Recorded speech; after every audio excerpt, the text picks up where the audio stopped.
Կա շատ մեծ վախ, որ այս քարոզվող ատելությունը կարող է շատ ավելի հեռուն տանել եւ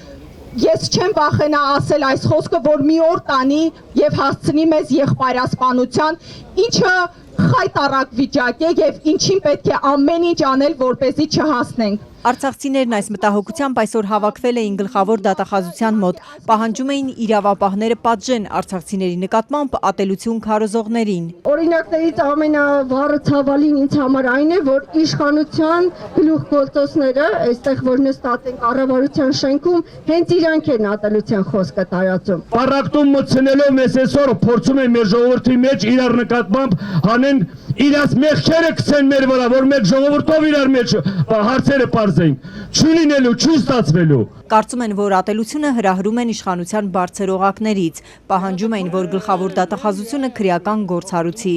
Ոչ մի պաշտոնյա, ոչ մի մերձ իշխանական, այսպես կոչված լրատվական իր զսվերի քարոզով չի կարողանա բաժանել Հայաստանի հային եւ Արցախի հային իրարից։ Բոլոր հնարավոր դեպքերը ներկայացնելու ենք եւ պաշտոնյաներ կլինեն, եւ պարզ քաղաքացիներ, եւ կեղծ օգտատերեր պետք է պատասխանատվության ենթարկվեն եւ քրեական պատասխանատվության։ Հանցագործության մասին օրինակների մեծ ցանկով էին եկել։ Այդ ցանկում քպականներ կային, իշխանությանը սատարող բլոգեր, կեղծ օգտատերեր։ Պատգամավորներից Արսեն Թորոսյանի գրառումն էր ներկայացվել, որ Ազատության հրապարակում մեծ հանրահավաքի օրը գրել էր, թե Արցախը հայաթափած իշխանությունը հիմա էլ նույնը Հայաստանում է փորձում անել։ Եվ սա քաղաքական ուժերի կամ կուսակցությունների պայքար չէ, սա հստակ պայքար է Հայաստանի Հանրապետության գոյության դեմ, ինչը վստահաբար արժանանալու է մեր ժողովրդի արժանի գնահատականին։ Թալանել եք իմ երկիրս,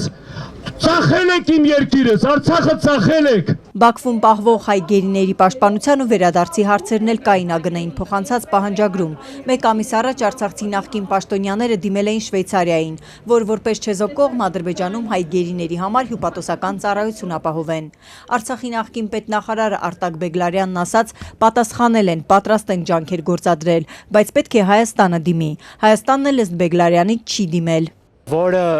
խիստ անընդունելի ու դատապարտելի է, քանի որ մենք կարծում ենք, որ դա այն հնարավոր մեխանիզմներից է, որ անհապաղ կերպով Հայաստանի Հանրապետության կառավարությունը պետք է գործադրի, որպեսզի մուտք ունենա մեր գերիներին եւ հնարավորինս պաշտպանության մեխանիզմներ կիրառվեն։ Ակցիայի մասնակիցները պահանջում էին, որ կառավարության ջանքերով Մինսկի խումբը սկսի Ղարաբաղյան հակամարտության լուծման խաղաղ գործընթաց ու ապահովի արցախցիների վերադարձը։ Դիմել ՄԱԿ-ի փախստականների հարցերով բարձր հանձնակատարին եւ Եվրոպայի խորհրդին նախաձեռնելու միջազգային մեխանիզմների մշակում ու ներդրում ուղղված Արցախի ժողովրդի հավաքական, անվտանգ, արժանապատիվ, կայուն եւ ինքնորոշված վերադարձի ապահովմանը։ Այս պահանջին զուգահեռ կառավարությունը Ադրբեջանի խոստանում է տասնամյակներով Ղարաբաղյան հակամարտության լուծմամբ զբաղվող միակ կառույցի Մինսկի խումբը լուծարելու գործընթաց սկսել։ Խիստ դատապարտելի է, որ Արարատ Միրզոյանը կլինի, Նիկոլ Փաշինյանը կլինի, թե պաշտոն զբաղեցնող կոնկրետ անձինք Արցախի ժողովրդի իրավունքների պաշտպանության այդ մեխանիզմները վիժեցնում են եւ դա դարձնում են բանակցությունների առարկա, սակարկման առարկա։ Մինսկի խումբը լուծարելու պատրաստական իշխանությունը 2021-ին կուսակցական ծրագրով խոստանում էր դեօկուպացնել Հադրութն ու Շուշին։ Բողոքի ակցիայի մասնակիցներն այսօր այդ ծրագիրը այրեցին նախարարության մոտ։ Դիմումները հանձնելուց հետո հեռացան։ Նրանց պաշտոնյաներից ոչ մեկը չմոտեցավ։